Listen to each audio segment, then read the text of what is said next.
សួស្តីប្រិមិត្តទាំងអស់គ្នាថ្ងៃនេះដែរ Channel និទានរឿងសូមជូនរឿងខ្លាចាញ់ប្រាជ្ញាគីង្គក់និងអណ្ដើកដែលមានដំណើររឿងដូចតទៅមានសត្វខ្លាមួយដើរស្វែងរកចំណីតាមទម្លាប់វាលុះដើរទៅប្រទះនឹងសត្វគីង្គក់មួយកំពុងលោតផ្លោតក៏ស្រែកសួរទៅថាយើបងម៉ាំងកាយេខ្លះហៅថាម៉ាំងកាជាឯងដើររកស៊ីអ្វីនឹងគីង្គក់តបថាចុះបងខ្លាឯងដើរមករកអ្វីដែរខ្លាក៏តបថាយើងដើររកស៊ី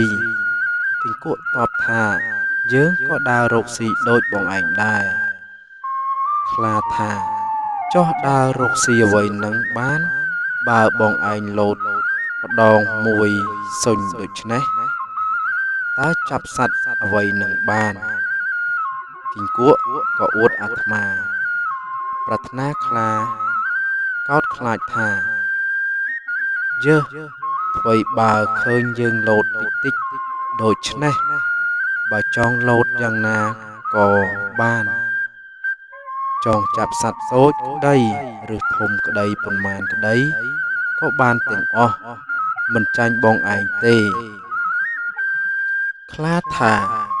បើបងឯងពូកែដូចសម្ដីថានេះ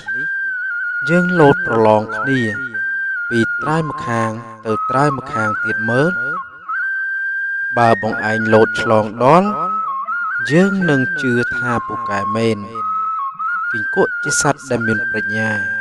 គិតឃើញហើយថាសត្វខ្លានេះតែកាលណាវារៀបនឹងលោតរមែងចោលកន្ទុយទៅខាងក្រោយបើដូច្នេះអញចាំខំកន្ទុយវាកាលមុនវានឹងលោតទៅនោះទើបគីង្គក់តបថាខ្លាចអ្វីបងខ្លាឯងបើចង់លោតពីត្រឹមណាទៅត្រឹមណាក៏បានដែរហើយយើងក៏ហ៊ានឲ្យបងឯងទៅឈោងពីមុខយើងទៀតផងតែកាលណាយើងស្រែកថាហកត្រូវបងឯងលោតទៅចុះខ្លាចជាសត្វឆោតមិនអាចគិតដឹងគំនិតគីង្គក់វានឹងខំកន្ទុយខ្លួនឯងសោះនោះឯខ្លួនទៀតក៏មិនបានគិតឃើញពីរបៀបខ្លួនដែលរៀបនឹងលោតទៅនោះធ្វើកិរិយាយ៉ាងណាដែរក៏ព្រមសន្យាទៅឈរនៅពីមុខគីង្គក់ឯគីង្គក់កាលណាខ្លាមកឈរពីមុខហើយឃើញពេលល្អហើយក៏ប្រាប់ថាបងឯងប្រុងស្ដាប់រីឯខ្លារវល់តែប្រុងត្រចៀកស្ដាប់ចោលឯកន្ទុយនោះទៅត្រង់ពីមុខគីង្គក់ស្រែកថាហើយខំកន្ទុយជាប់ខ្លាលោតផ្លោតទៅភ្លាមទៅត្រើយម្ខាងមួយរំពេចអំណាចកន្ទុយខ្លាវត្តទៅមុខនោះដោយទាំងគីង្គក់ទៅផងដូចជាដុំដីដែលគេចោលនឹងឈើដង្ហក់ធ្លាក់ហួសទៅពីមុខខ្លាស្ទើរតែនឹងស្លាប់ចំណែកឯខ្លាក៏មិនអាចដឹងបានប្រែប្រានទៅខាងក្រោយវិញក៏ស្រែកហៅថាបងម៉ាំងកាយេអើយមកគីង្គក់ឆ្លើយគូកនៅឯនេះហើយខ្លាឮគីង្គក់ឆ្លើយពីមុខដូច្នោះក៏ថាបងម៉ាំងកាយេពូកែមែនហើយប៉ុន្តែខាងការចាប់សត្វនោះយើងមិនតាន់ឃើញរឹតបងឯងនៅឡើយបើដូច្នេះយើងនឹងចាប់សត្វល្បងគ្នាទៀតគីង្គក់ព្រមក៏តបវិញថាបងទៅចាប់សត្វចុះបានសត្វប៉ុន្មានមកជួបគ្នានៅកន្លែងនេះយើងនឹងរើសាច់នោះល្បងគ្នា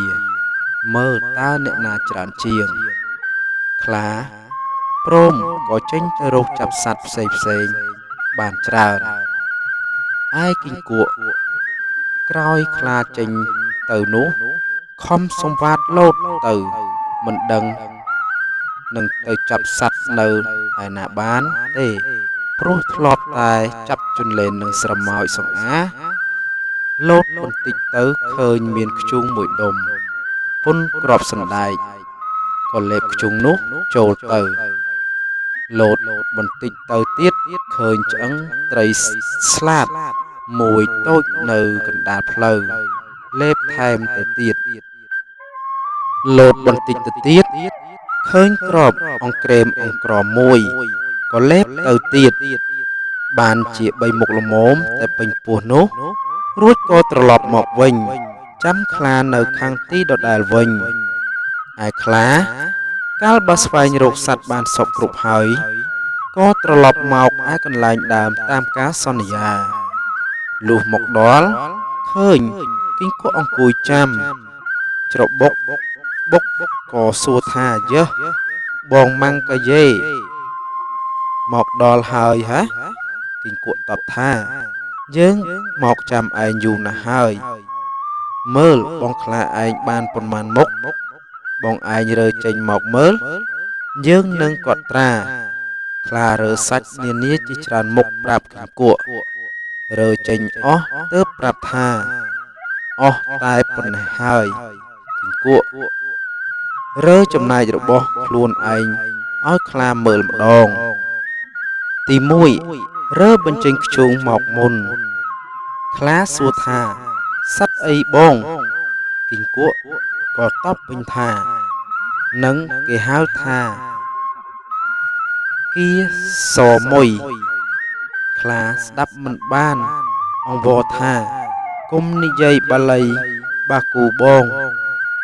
សូមប្រាប់ជាសម្រាយមកចោះគីង្គក់ប្រាប់ថានេះជាគយោមាស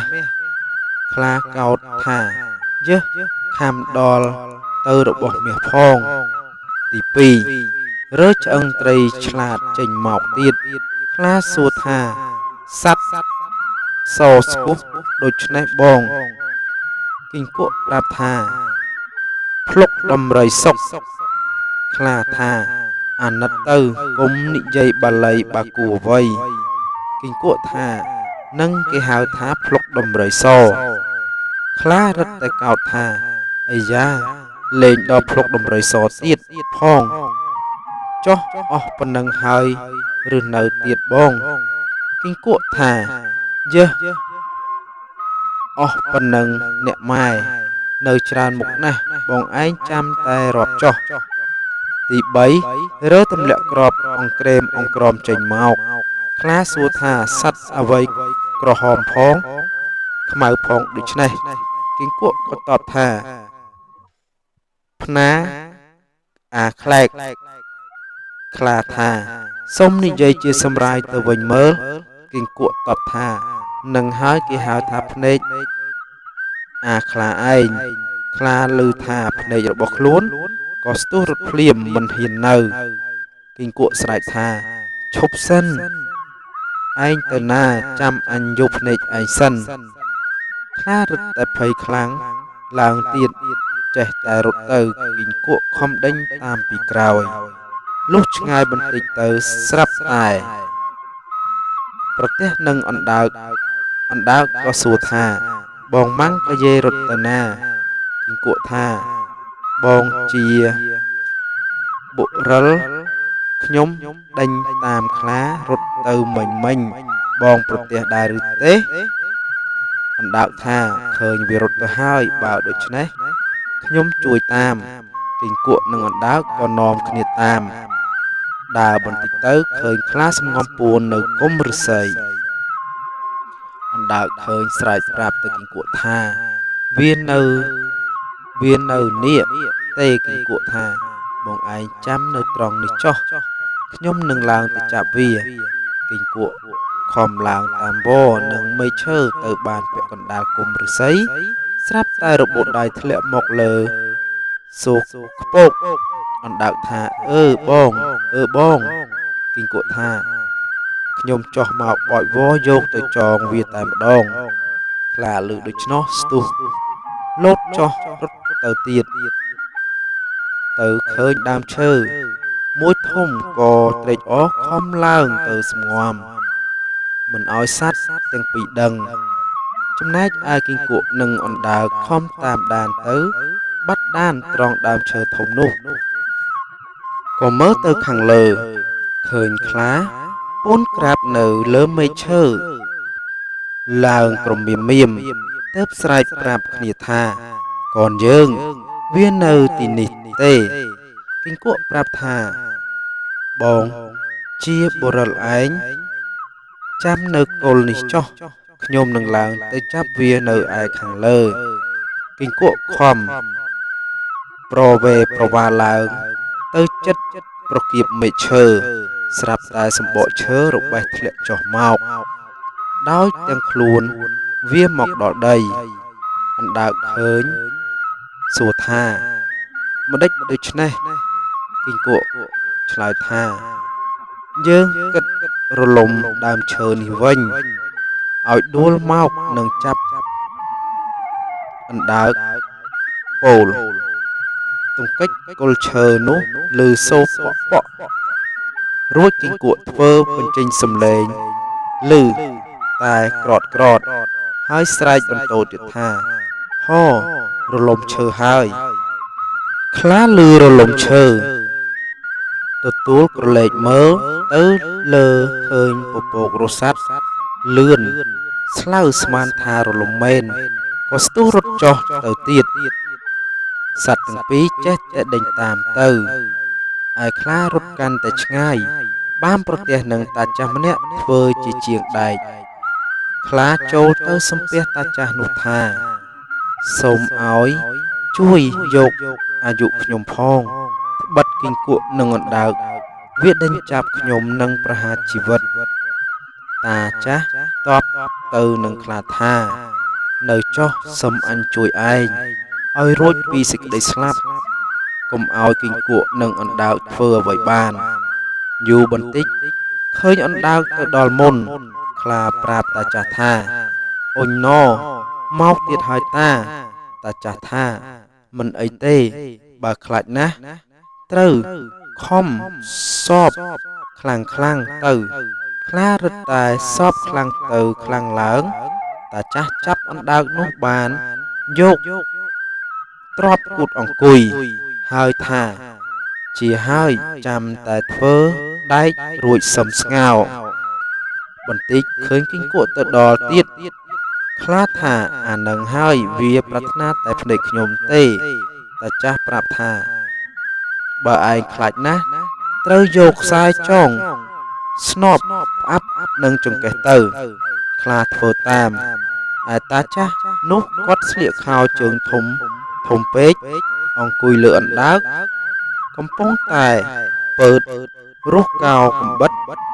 ផ្លិចគិតឯប្រដាប់របស់ខ្លួននៅខាងក្រោមធ្លាក់ស្តោកនៅកណ្ដាលវាល